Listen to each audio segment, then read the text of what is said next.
Hello and welcome back to the Lumin Weekly Q&A. Here we are again, on the other couch this time, and we've got some more questions. Here, on the phone, because there's still no printer. I'm going to say that every time, and we're probably not going to get a printer anytime soon. So, this time around there aren't that many questions, but there are still quite a few really interesting ones, and I've got them muddled up here, right from the start. Seriously, messing it up already. I'm going to start with this one about Mr. Pandaria and Guild Wars, because this week is such a big week for Guild Wars. I'm pretty sure everyone that wants to pre-purchase the game has probably already done it. And I actually had a lot of effort. I had to go through a lot of effort today to try and get my collector's edition sorted out, but I got it done. And hopefully I'm going to be picking up my physical collector's edition with all those cool goodies in on June the 29th. No, I don't know. That's a bold prediction. But I actually do think that Guild Wars 2 will launch sometime in June or July. I think we'll know within the next beta test or two. We'll see by the next beta test how polished, how optimized, how finished the game is. And I think that it would probably be a good idea if they add those last two races, starting areas for us to... Anyway, no, I don't want to talk about Guild Wars now. Hey, Nero. We're not going to talk about Guild Wars. But the first question is from Killistic1, and he asks, when Mr. Pandaria and Guild Wars 2 come out, which game will you be playing the most, and how long do you think that it'll last? Will you play one of these games seriously, like in PvP? I assume he means like PvP raid-in, basically push it to the end game. And now we know, we've discussed this already, that Guild Wars doesn't really have that kind of end game, but you can still play it seriously. So, I think that the chances are better that I'll be playing Guild Wars 2 more than Mr. Pandaria. Not that I won't be playing Mr. Pandaria. I will definitely level through all the content. I'll probably check all the new dungeons and raids and scenarios and all that stuff out, because there's a lot of interesting stuff coming. Pet battles. Guild Wars 2 does not have pet battles. That alone should be reason enough to at least play a bit of Pandaria. So I can't say which one I'll be playing more, because I don't know. I haven't seen everything that both games have to offer. Nero, no licky. Boy, no licky. That's it. I told him and he stopped. Now he's looking a bit sulky. But, tough choice. Of course, tough choice. And I need to cut my hair. It's going to happen this week. I guarantee you that. Well, maybe not this week actually, because I'm really, really pressed for time this week. But maybe early next week. Who knows? But I'll probably be playing a bit more Guild Wars 2, because Zoe is going to be playing a lot more of that herself. She's not going to be playing Mr. Pandaria at all. And for that reason alone, I'll probably spend more time in that. But at the same time, I'd like to try them both. I'd like to see what they both have to offer. So it's going to be tough, but the chances are we're going to make like a Lumin guild, a Tales of Lumin guild. We might call it something else. We might find a really cool name for it. But we're going to make a guild, and I'll obviously make it public and make it known. And we're going to have some fun, because I have been told by trusted sources that you'll be able to join multiple guilds in Guild Wars 2. So it's called Guild Wars, okay? I just realized that. That's so silly. Guilds have to be in the game and have to be proper and working to their fullest. So you can join multiple guilds and just be in all of them at the same time. You can just hop between them with one click, I think. Apparently they said at the click of a mouse, you can hop between guilds and not leave one to join the other. You can be in both. So that's cool. That said, probably a bit more Guild Wars. As for the seriousness, I will play a lot of Guild Wars, but I'll play it very casually. And casual in the sense that I'm not going to rush. I'm not going to just power my way to level 80 or whatever the max level is. That's silly. I'm going to play to have fun, and the same thing will probably be for Mr. Pandaria. So I hope that answers your question. Then, there are a few here that aren't really gaming related. I usually put the gaming ones first, then the general MISC ones, and then I go to the smaller questions. But this is all a big mess, so you're going to have to live with it. So, Molda asks, do you know what would be fun? I know a lot of things that would be fun, but you can make one sentence of your choosing. I said sentence there. It might not have sounded like it, but I did. I said it. One sentence of your choosing, and because you have subs from all over the world, they could translate that sentence into their language and write it here. And you will then try to read it in the next Lumin Weekly. That would be fun. That would indeed be fun. So, That said, I will give you one sentence. I will say, I wanted to include grand adventure in it, but I thought to myself, from personal experience, translating grand adventure from English to Afrikaans, for instance, or to German, is not cool. It's difficult. But I will put adventure in there. So I'm going to make it very short and easy. Let's make it, it's time for an adventure. It's as simple as that. I just want adventure in there, actually, because I'd love to hear how the word adventure sounds or see how it looks in many different languages. So in Afrikaans, that would be, dis tyd vir 'n avontuur. I don't think it's in. Dis tyd vir 'n avontuur. It sounds glorious. Avontuur. It's a nice word. I really do like it. So, but you don't usually say it in that voice. You'd probably say dis tyd vir 'n avontuur. But anyway, it sounds much cooler if you say it in that voice. So that's it. It's time for an adventure. You can, because some languages do work differently. You could switch the words around, okay? You could even just say adventure time. Fine. The word adventure is the important one there. So if you can translate that to your own language and leave it in the comment section, that's cool. Now you don't have to tell me that here I'm translating the question or the sentence, this is it, because I'll probably just see it. And I will be checking them. Okay, I'll open up some sort of online translator and I'll translate it. Because I don't want to be saying stuff that I don't want to be saying in the next weekly. Understand? Good. So don't even try. Don't even think about it. Translate that sentence and nothing else. Good, do it. Thumbs up from me. I'd love to see it. I mean, I will try to say it in any language out there. I'll probably have an easier time with some of them, but I'm sure I'm going to have a tough time with others. So next question is from Aaron, or his nickname is AMB221989. How would you feel about receiving short films from us displaying our way of life as well? We get to experience so much of your lifestyle through these vlogs, and I think it would be nice if we were able to share our culture as well. Maybe we could leave them as video responses on vlogs or something. Would that be something you'd be cool with? For instance, I live on the coast of Alabama. Alabama. You guys told me how to say Alabama. I love it. Great word. I could show you the beach and the Gulf of Mexico as well as some local flavor. That's like a really interesting thing, but at the same time, it could get a bit much. So what I would suggest is, yes, you can. I mean, I would not suggest. I would say, sure. The best place to leave them would probably be on the weekly then. And then if something really stands out to me, if something's really striking or whatever, then what I'll do is I'll link to it this week. Say, for instance, you left it as a response to the previous weekly. That'll be to weekly 8. Then I will leave it, I will talk about it in this one. If it's, and I don't want to be rude or anything by saying that some of them might not be as interesting, but I suppose some of them would really be much more interesting. So if there's something that really stands out to me, that's really, really cool, then I'll just mention it. I'll talk about it a little bit, maybe all the way at the end of the video or right at the start. Probably right at the start because it makes more sense. Then you guys can just check that out if that's all you're here for. So then what I'll do is I'll just sort of discuss them. I'll say, hey, this one was Aaron on the beach, Gulf of Mexico, great. Or this one was Yakety Yak recording from the top of the Eiffel Tower. I was actually up there and it's really cool. I wish I had my camera then. It's really sad. The last time I went overseas, I didn't really take that many photos. I didn't take any videos. It could have been much better.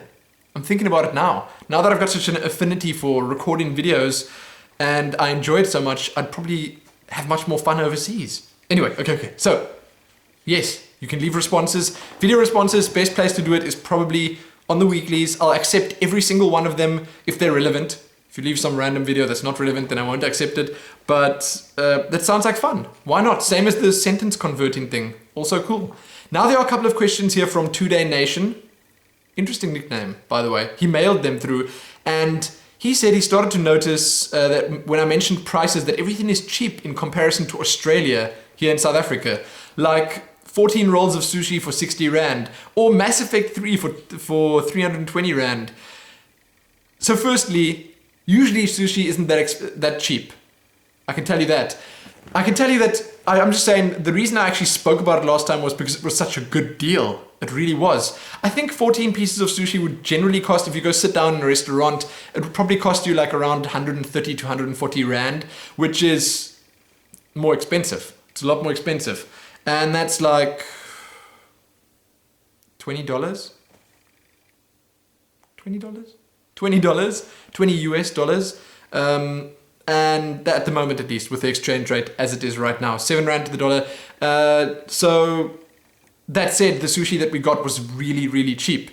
Mass Effect for 320 Rand, that was also a bit of a coincidence, or a bit of luck at least. It wasn't meant to be that cheap. It really wasn't. I am quite sure that they ripped themselves off, and I was happy. I was happy to buy it from them at that lower price. But, and everything really cheap. Petrol for 30 cents. Oh, is everything in South Africa that cheap? Like petrol for 30 cents or a loaf of bread for 5 cents. It used to be like that many years ago, but now petrol is like 12 Rand a litre or something, and a bread would probably set you back 15 Rand. She's pointing at me. There are more expensive loaves of bread and cheaper loaves of bread. So, I don't know. 10 Rand, if you say 10 Rand, that's $1.5, $1.5. I don't know, $1.50. Around there.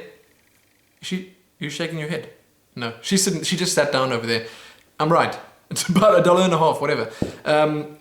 So, I suppose I got a bit lucky with that kind of stuff, but that's actually why I talk about it, because it was such a good deal. Same for the sushi and Mass Effect and all that. But I don't think everything is cheap. I think that we get fresh stuff cheaper here, like salads, vegetable stuff, fish. Definitely fish is probably cheap. Sushi would probably end up being cheaper here because, you know, South Africa has so many cities and stuff, and so many areas of South Africa rely heavily on fishing and exporting fish and catching fish and all that. So I would assume that it would be cheaper here. Anyway, I hope that answers your question. Everything isn't cheap. We sometimes get lucky, but I do think that stuff like that is cheap. Probably meat is probably cheap as well. Cheaper. Then another question.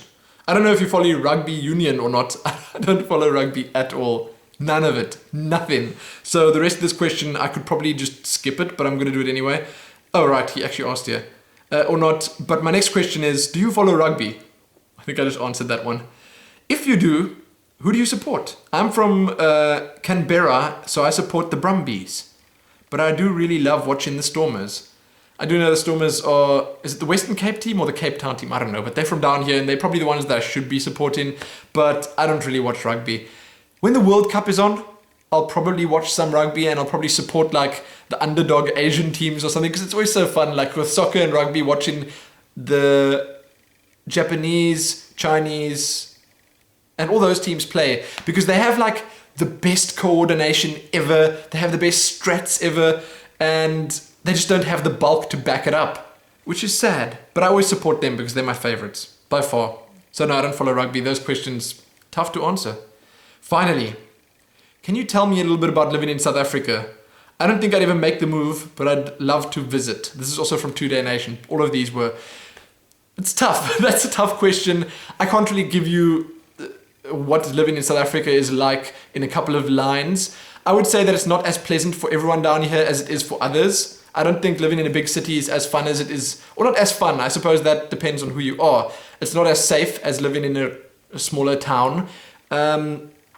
I very much like living here. Like I said before, we have access to nice, really nice food. We can eat what we want to eat. We can eat nice and healthy. Where we live specifically, we are really close to the sea, so I like that. We aren't that close to big cinemas or malls or anything like that, but we are about an hour's drive away from a really big mall, so that's cool.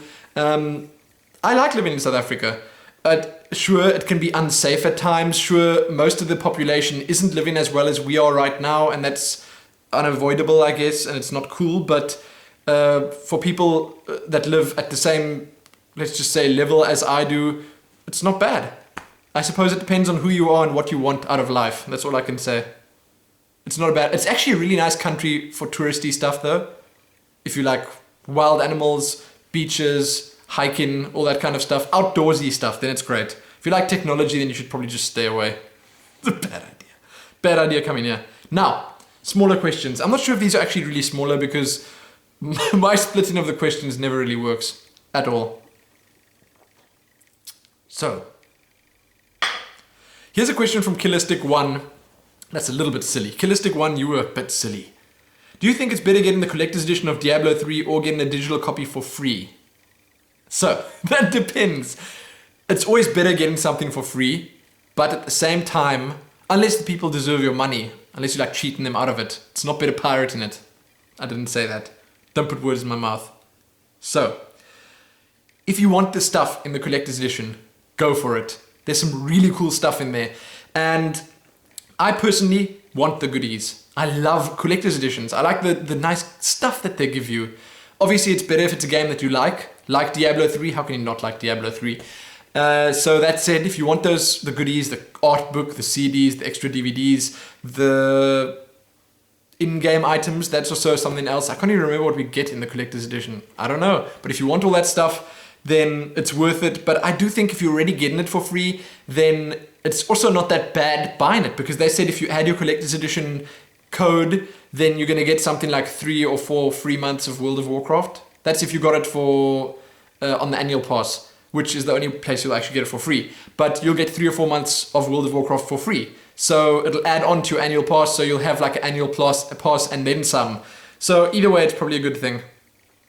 Now, if you've got the money. Now, since you like Final Fantasy, as me, I like all of them, but mostly 9 and 10. That's interesting. 9 was very underrated. I feel as if 7 and 10 got the most attention, and 8 was just below them in attention, and 9 was like way down there. No one really said anything about 9, but it was really good. Maybe it was because the main character was like... Was that the one where the main character was like half... No, it wasn't. I was going to say like a half lion, but that was the one that was based on Fairy Tale. I'm trying to think if it was. Anyway, no, it was a weird one. It was a little bit different in the way that they told the story than other Final Fantasies. But his question is, do you know something about the Lost Odyssey? This is from Molda.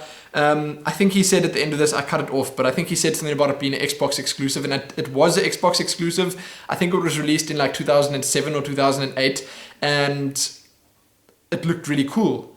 It was made by people from the Final Fantasy team, and it actually had, funny enough, it looked a lot like Final Fantasy 13 looks now. It looked like that back then. And I wouldn't be surprised if Final Fantasy 13 drew inspiration from that. But I liked the look of it a lot, but it was Xbox 360 exclusive, and that didn't work for us. We didn't have an Xbox, so I didn't even really think twice about it. There are other games that I would love to play that were on Xbox only. I just can't remember what they were called. And I'm not talking like Gears of War or anything like that, or Halo. I'd love to play those. If I get an Xbox one day, I'll definitely play those. But there was another RPG that I wanted to play. I just can't remember what it is. So I can't really give you my opinion on that. I do know that it looked very cool when I looked at it back then, but I never got to play it. That was from Molda. Molda. Then, another question. This one is from Dejv. Dejv. D-E-J-V-F. How about a Pokemon playthrough? I don't know if I can do that. I don't like playing emulated stuff. And as far as I know, the only way you can play Pokemon on your PC is with the emulator. I don't think you can actually record the DS. Would I be holding it like this and like be shouting at it or something to try and record? I don't think that'll work.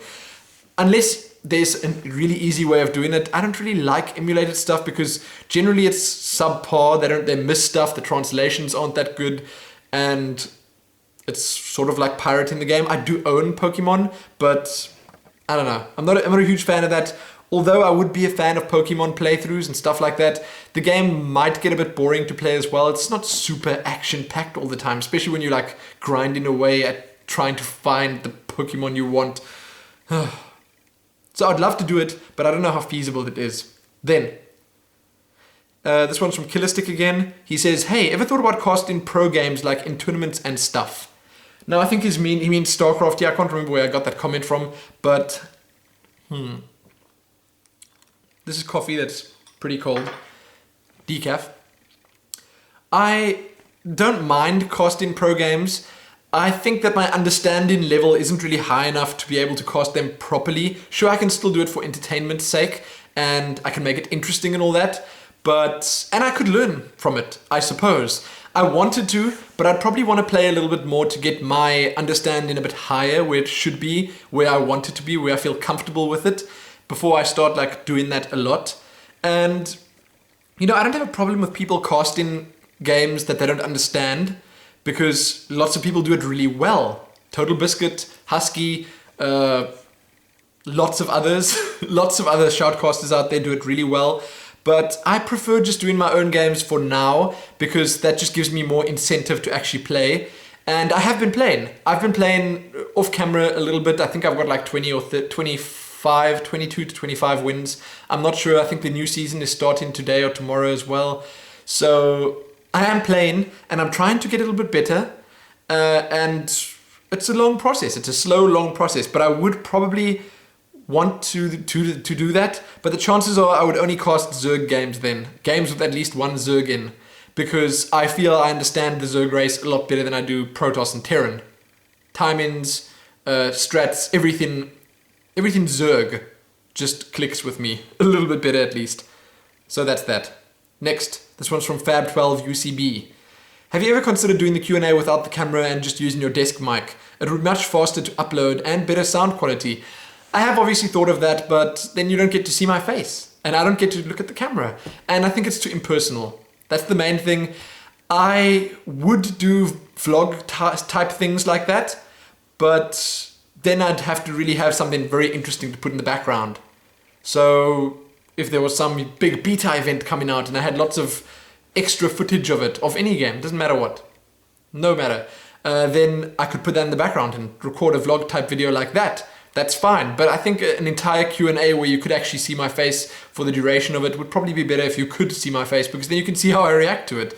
And then you know that I'm not doing it in like cuts, that I'm not saying something wrong and then cutting it out and then, you know, that kind of thing. And I think that matters. I think it's better to do it more sincerely.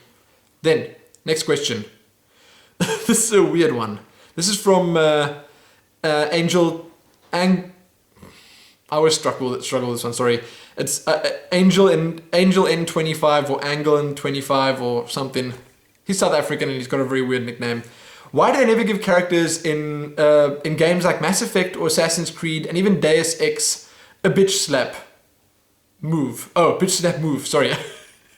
I don't know why they don't give, because sometimes it is needed. What are your thoughts on that? Very interesting question. I don't know, generally games where they give you a move that's called that are not the kind of games that you want to be playing. Okay? I don't know, but it's an interesting concept now that you think of it. Why don't you have a move to just like punch someone? Just give them a little right hook there, you know? Why not? I don't know, because I think it's socially awkward doing something like that. Then they'd have to put these replies in from all the people that all these characters in the game world would have to say back to you for that specific thing that you're going to do to them. I don't know. I do know that in Assassin's Creed, you could sort of do that. You could go fisticuff style with anyone in the street, and they'd either attack you back or run away. But that's a very interesting question. I don't think it suits Deus Ex and Mass Effect. Because in Deus Ex, if Adam Jensen had to slap someone, then he'd probably kill them. Okay, let's just be honest here. Because, and that would be even more awkward, okay? For storytelling purposes and for, I don't know, the enjoyment level of the game. Although some people would probably like that. Okay, anyway, next question. Why would you buy games at a store? Why not just get it online? No order limits. This is from Canadian Animator. I think I got that right. Canadian Animator, one long word. Interesting question. Well, I like having a DVD of a game. I like having the box. I like having the collector's edition items, like I mentioned at the start. So that's the main reason. If it's any game that I don't want a collector's edition for, sure, I'll buy it on Steam. And I do buy games on Steam all the time. I, more often than not, do prefer to buy games on Steam. But when it comes to big releases like Guild Wars or Diablo 3 or even Mists of Pandaria or Mass Effect, then I prefer having the collector's edition for that, or the nice boxed version, because it's nice. That's pretty much the main reason. And the only reason. And sometimes it's cheaper, like in Mass Effect's case for me. So, next question, if I can find it. There. I've actually had this one a lot. This one's from Sparrow. What advice would you give on someone who's thinking about creating their own channel with mainly game playthroughs? Yes, I'm that guy, and I'm starting with Guild Wars 2. It's interesting, okay? I get that a lot, and a lot of people do heed that advice, but a lot of people don't. And I'm not sure if I'm the best person to give advice because I'm not super successful, but at the same time, I have been doing this for a long time, and I do sort of know what works and what doesn't. There are a few simple points. Be yourself in your videos. Don't put an act on. Don't try put a show on because you think people will like it. Because firstly, that's going to be much more difficult to keep up. And secondly, people will notice if you're trying to be someone else and not yourself. So be yourself. Have a good mic. That's very important. It's very important to have a good mic. If you're just starting out and you just want to do it as a test, fine. Do it with whatever mic you have. But if you want to do it seriously and you're really into it and you want to do it properly and continue with it for a long time, invest in a mic. There are lots of really good mics out there. I recently bought that mic that I've got now, which is a Samson CO1U, and that's amazing. That is so, so good. I don't think I'll ever need a better mic or a new mic. That one will last me forever, and it didn't cost that much. So that's one other thing, good mic. And I suppose lastly, just be diligent, not diligent, diligent's a bad word, be consistent. That's it. If you start uploading videos and people start watching them and people start enjoying them and you do playthroughs for games, then people are going to expect you to upload them, and you should.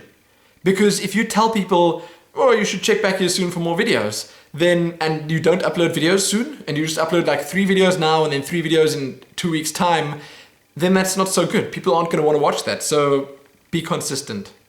Keep those videos coming. It does take long. So those are my best 3 tips that I can give you, and they will help. If you heed that advice, then it'll work. It'll just take a long time. Like, it does take long. Okay, it takes long for people to find your channel, for people to realize that they really like your channel. Some people might check your channel out and then be like, so, and then a couple of weeks later, maybe you've improved a bit, they come back and they see it again and they think to themselves, wow, he's improved a bit. Maybe he's going to improve even more, or she, whatever, it doesn't matter. But those are the 3 things that I can tell you. Those 3. Next. Ooh, this is a nice one. This is also from DEJVF. Dejev. I love that. I love that nickname. Okay. Do you have any favorite musical scores? Simple question, but what the hell? Yes. Musical scores being songs from, say, game soundtracks or movie soundtracks and stuff. I would say my number 1 favorite is To Xanarkand from the Final Fantasy X soundtrack. 10. That is the best song ever made.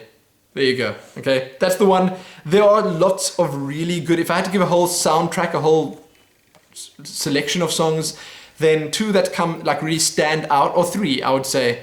The Final Fantasy X soundtrack, the Final Fantasy VII soundtrack, and the Chrono Trigger soundtrack. Those are all really, really good. But To Xanarkand, you can Google, YouTube that right now. Put it in the search bar up here, and you'll find it. It is an amazing, amazing track. That is probably one of my all-time favorite songs of all time. Worded, non-worded, band, non-band. Just if you include everything, that'll still be on the top for me. Okay, that's my favorite. Okay, next. This is from Molda. Molda. I have to say that. I'm so bad at pronouncing it. Never mind. Okay, so what is your most and least favorite character and house from Game of Thrones, and why? I should have put this all the way at the top because it's a long question, but I'll try to answer it sort of quickly. I don't know them that well. I watched all of it, but I'm not a Game of Thrones buff, like boffin or whatever you want to call it. I would say, let's go with house and character favorites. I obviously like the Peter Dinklage character. What's his name? The imp. What is his name? I keep forgetting. Anyway, he's cool, but he's not my favorite. My favorite character is definitely, I really liked Eddard Stark, Ned Stark. He was really cool. And not just because he was Boromir. I had a thing for Boromir, okay? I don't know. Maybe it's the memes all over the internet. I don't know. He was really cool, but I would say my favorite is probably the little girl / boy. Okay, her name is Arya Stark. And she's really cool. She's fun. Her story is always interesting. And you always think to yourself, when is someone going to find out? And in the last episode, there's going to be a Game of Thrones spoiler here now. Spoiler.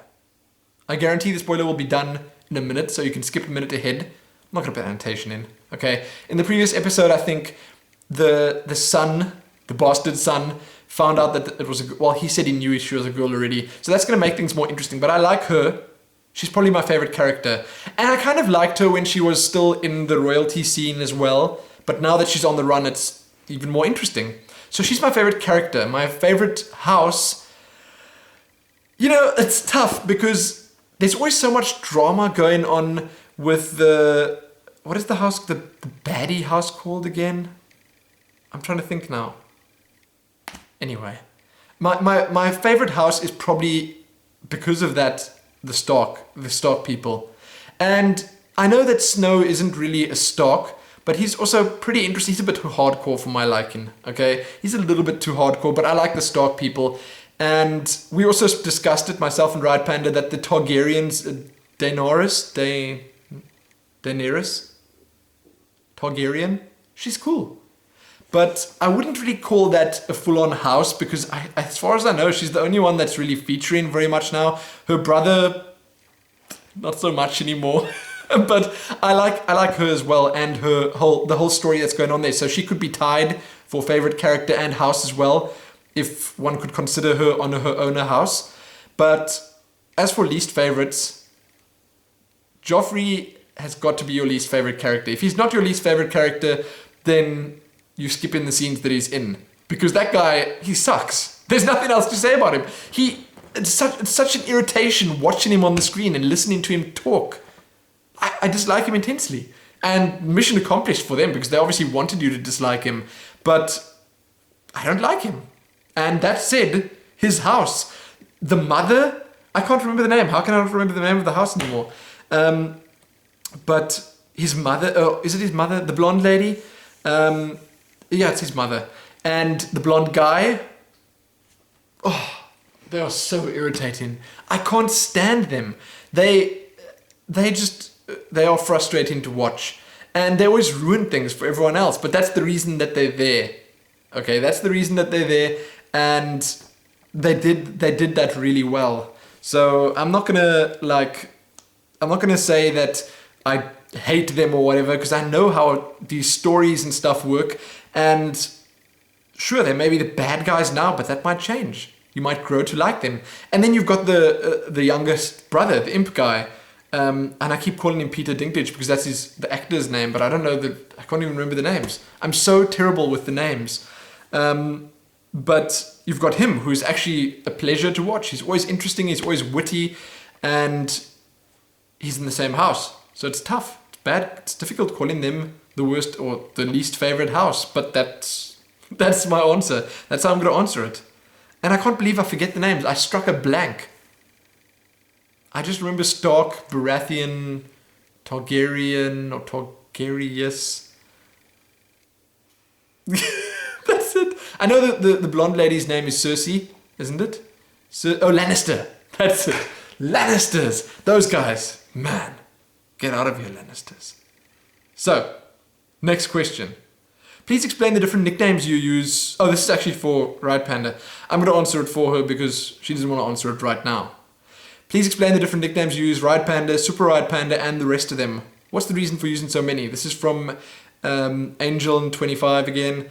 And the reason, I think his name is actually Len, if he doesn't mind me saying it. His name is Len. It's much easier.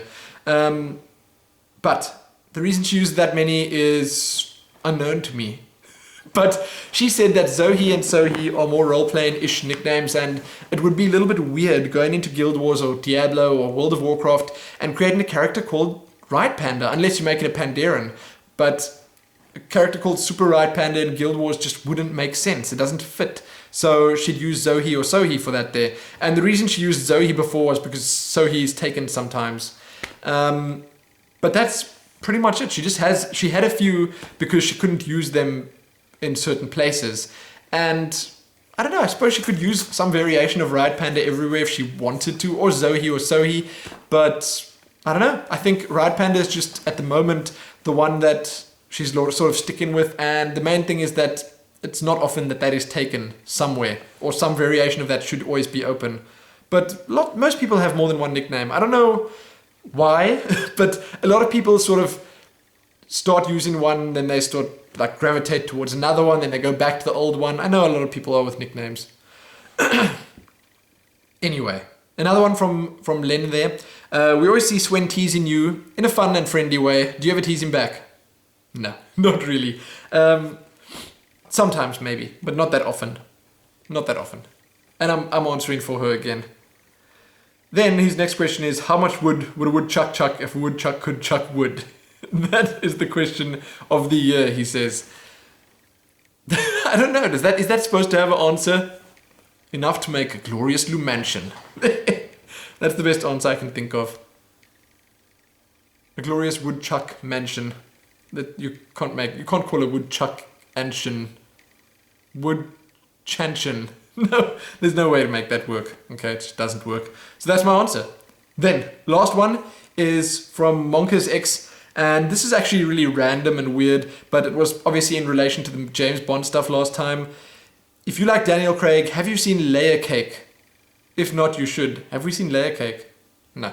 No. I have to ask her because I've got a terrible memory, and we did watch The Girl with the Dragon Tattoo. He was in there, wasn't he? He was quite good in that. That was a good movie. The latest, newest one. The acting in that movie was all quite good. The girl who played the girl with the dragon tattoo, she was quite a good actress as well. The movie itself was good. Worth watching as well. So there you go. Ha! I take your layer cake and see you a girl with a dragon tattoo. But that's it. Those are all the questions. And remember, if you can't remember, because it has been quite a while, that you can leave that little phrase in your own language in the comment section, and we'll see about that. I don't know if I'm going to be able to say them all, but I'll try. I will try, and I will check them. So make sure it's that phrase. The phrase was, it's time for adventure. That's it. Or just adventure time, or anything with adventure in that has the same meaning. Go with that. So, that's going to be it for this video.